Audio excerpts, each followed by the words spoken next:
Assalamualaikum warahmatullahi wabarakatuh. Malam hari ini kita akan mendiskusikan terkait dampak kekerasan seksual bagi kesehatan reproduksi. Di mana pada momentum hari ini bertepatan dengan memaknai Hari Hak Kesehatan Reproduksi dan Seksual. Teteh akan ulas sedikit mengenai sejarah di tanggal 4 September ini. 4 September ini diperingati sebagai Hari Hak Kesehatan Reproduksi dan Seksual. Sejak pertama kali diinisiasi oleh World Sexual Health di tahun 2010, nah kemudian memanggil semua organisasi di seluruh dunia untuk memperingati apa yang dinamakan sebagai World Sexual Health Day gitu setiap 4 September. Nah, kenapa kemudian hal ini dilakukan? Hal ini dilakukan dalam upaya mempromosikan kesadaran sosial yang lebih tinggi terkait apa? Terkait kesehatan seksual di seluruh dunia. Nah, kalau misalkan kita berbicara mengenai pemenuhan hak kesehatan seksual, di situ juga kita berbicara mengenai pemenuhan hak kesehatan reproduksinya. Dan kesehatan reproduksi ini merupakan bagian dari pemenuhan hak konstitusional dan hak asasi manusia. Kenapa dikategorikan sebagai hak yang konstitusional? Karena hak-hak terkait kita sebagai warga negara itu sudah diatur secara konstitusional. Ada dalam payung hukum kita terkait hak sebagai warga negara itu sendiri.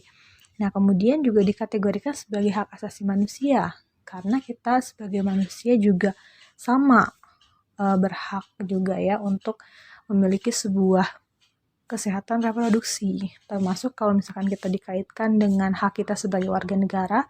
Di situ ada hak untuk memperoleh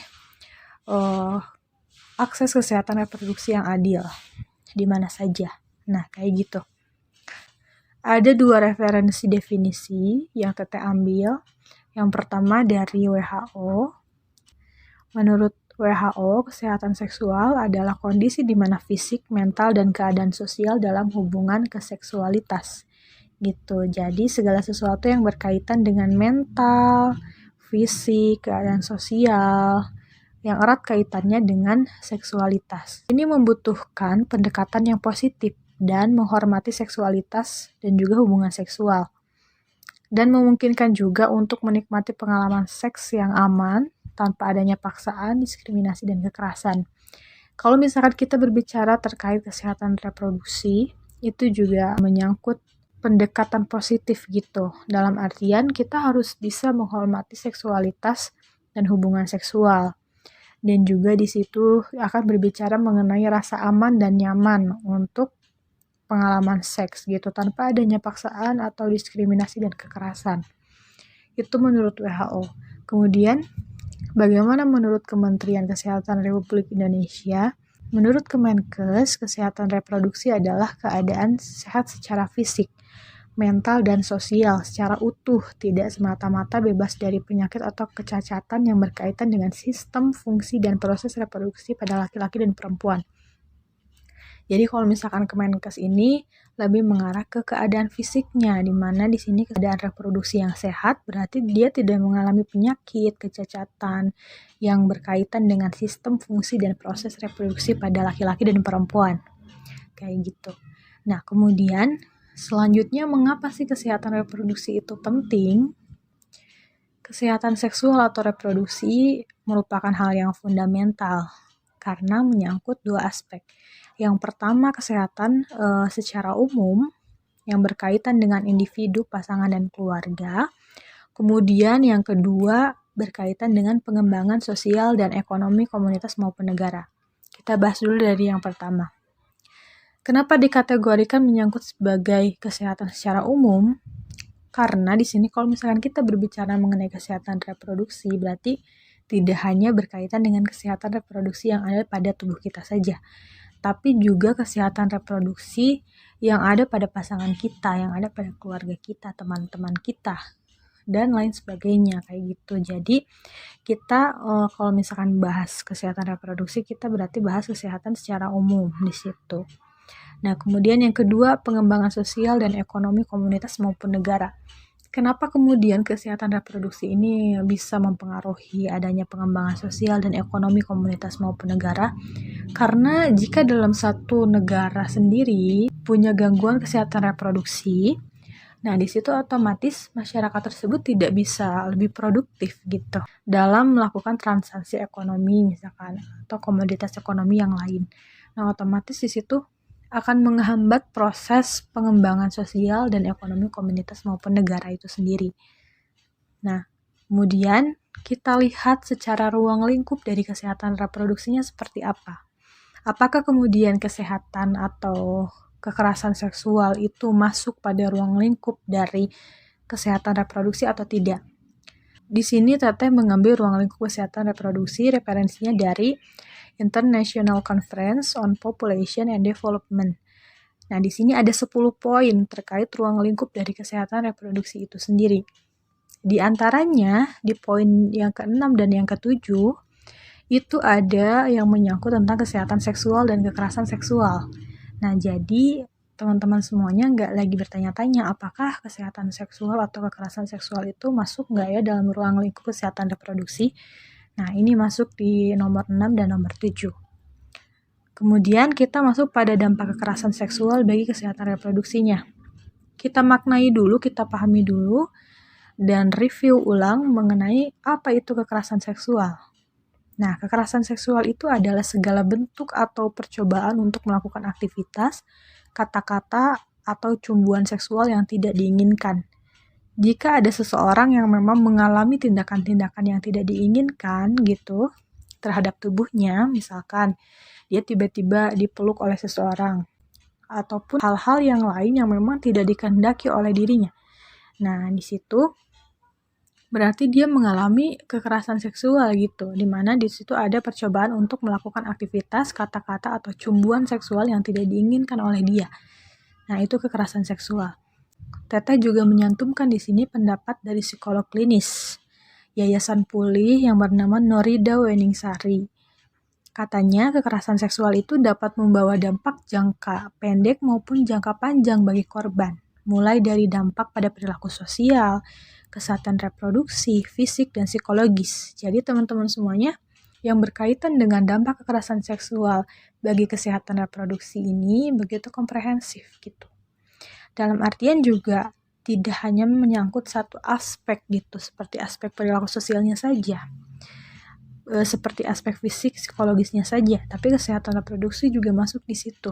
Jadi saling berkesinambungan satu sama lain. Bisa dibayangkan ya, begitu berat beban penyintas atau korban dari kekerasan seksual atau pelecehan seksual ini.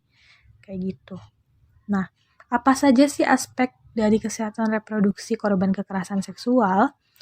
Yang pertama itu ada meningkatkan resiko kehamilan. Yang dimaksud kehamilan di sini adalah kehamilan yang tidak diinginkan. Apabila korban atau penyintas ini kemudian mengalami sebuah kehamilan yang tidak diinginkan, berarti di situ sudah melanggar hak reproduksi dia. Kayak gitu. Nah, kemudian yang kedua, rentan terjangkit HIV atau AIDS atau penyakit kelamin yang lainnya. Apalagi kalau misalkan kita menemukan si pelakunya ini memiliki track record yang buruk gitu ya, dalam artiannya dia sudah banyak melakukan sebuah tindakan pelecehan atau kekerasan seksual. Berarti ada resiko penularan penyakit kelamin dari pelaku ke penyintas atau korban itu sendiri. Nah, ini benar-benar hal yang sangat juga disedihkan kayak gitu. Yang juga akan melanggar atau mengganggu fungsi reproduksi dari korban atau penyintas.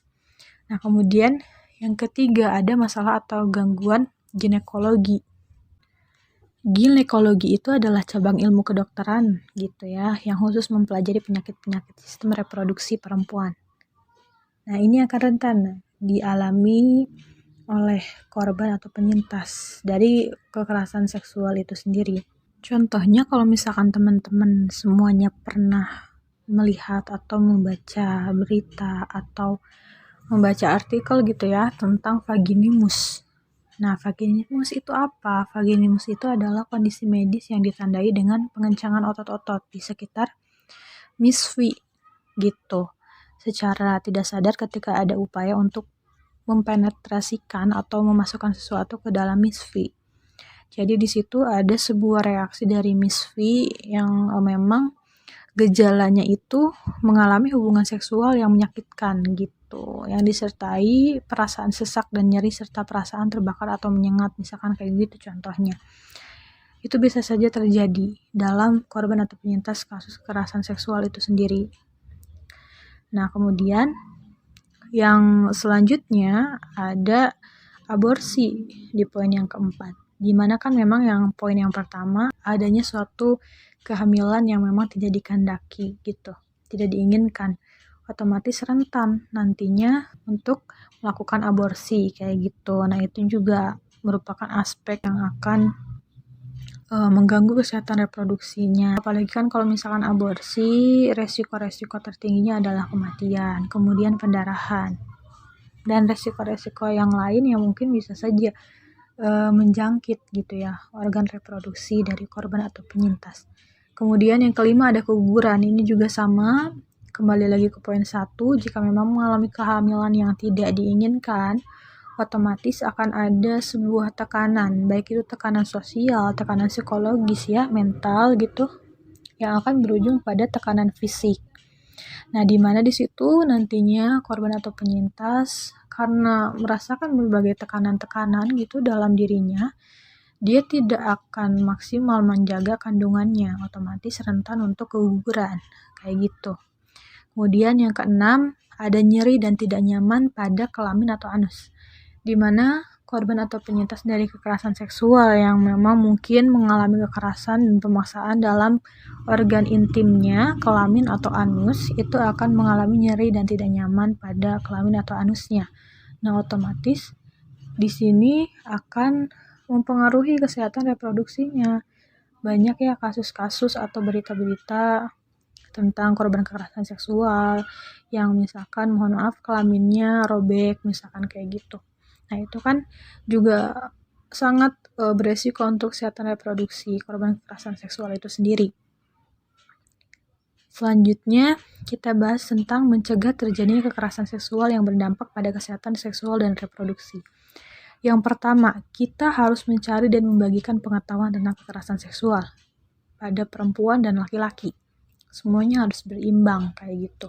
Karena kalau misalkan berbicara mengenai kekerasan seksual, itu juga harus dipahami oleh semua orang, laki-laki atau perempuan gitu, agar tidak ada yang berpotensi untuk menjadi korban ataupun pelaku jika memang sudah teredukasi kayak gitu. Kan kita tidak pernah bisa menerka-nerka bagaimana kemudian kekerasan seksual itu terjadi atau pelecehan seksual itu terjadi gitu. Nah, otomatis mengedukasi diri kita, teman-teman kita, lingkungan sekitar kita, dengan bagaimanapun caranya, itu merupakan sebuah upaya untuk mencegah adanya sebuah kekerasan seksual yang berdampak pada kesehatan reproduksi. Kemudian yang kedua, kita harus membangun batasan dalam hubungan pacaran atau relasi romantis yang lainnya. Jadi karena memang hubungannya belum sah secara agama, secara hukum, misalkan yang ada dalam negara kita harus punya batasan gitu. Batasannya seperti apa? Batasannya yang disetujui oleh kedua belah pihak, oleh laki-laki dan perempuan, agar dalam menjalankan hubungan itu sendiri, mereka saling nyaman, saling mengerti batasan-batasan yang memang kemudian harus dipatuhi, harus diikuti oleh masing-masing pihak pasangan, kayak gitu. Nah, kemudian yang ketiga, kita harus membangun keberanian bercerita dan melaporkan. Ini bisa dilatih sedikit-sedikit, walaupun memang kalau bagi korban atau penyintas cenderung kebanyakan kasus itu sulit untuk membangun keberanian bercerita dan melaporkan. Tapi kalau misalkan memang ini tidak dilatih dari sekarang, akan dikhawatirkan atau disayangkan nantinya korban mengalami sebuah tekanan psikis atau psikologis yang dia pendam sendiri gitu. Nah, otomatis gimana caranya untuk membangun keberanian bercerita dan melaporkan itu mulai kita pupuk sedikit-sedikit dari sekarang. Contohnya bercerita dengan orang yang kita percaya kayak gitu.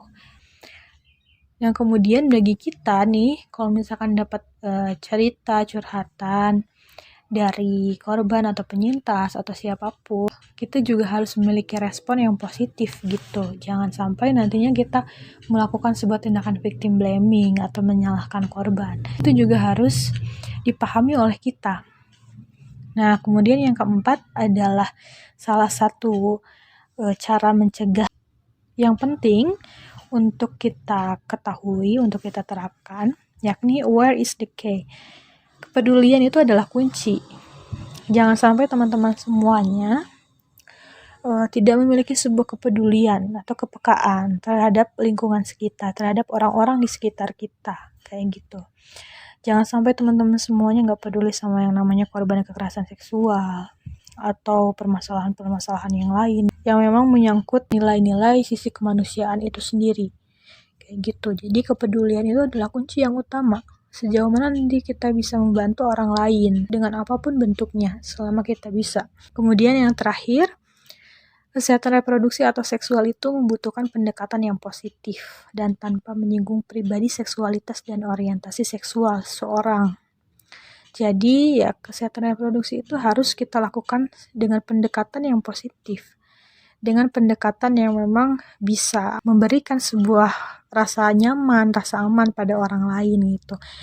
Tanpa menyinggung pribadi seksualitas dan orientasi seksual seseorang, kayak gitu. Kalau misalkan kita mau mengkampanyekan tentang kesehatan reproduksi, harus memerhatikan aspek-aspek ini gitu. Kita harus punya etika, adabnya gitu. Jangan sampai kita menyinggung seksualitas atau orientasi seksual seseorang. Nah, hal ini kemudian dapat membantu mengurangi stigma dan diskriminasi yang terjadi dalam masyarakat itu sendiri. Karena kebanyakan ada juga stigma-stigma yang muncul soal bahasan kesehatan reproduksi ini. Contohnya, kesehatan reproduksi ini untuk perempuan aja gitu bahasannya. Padahal kan yang punya organ reproduksi nggak cuma perempuan ya. Dalam artian, laki-laki juga sama punya organ reproduksi. Nah, otomatis bahasan ini bukan hanya untuk perempuan. Ini hanya salah satu stigma yang muncul gitu ya, setiap ada bahasan tentang kesehatan reproduksi. Dengan kita mengkampanyekan kesehatan reproduksi atau seksual ini, nantinya dapat mengurangi stigma dan diskriminasi dalam masyarakat.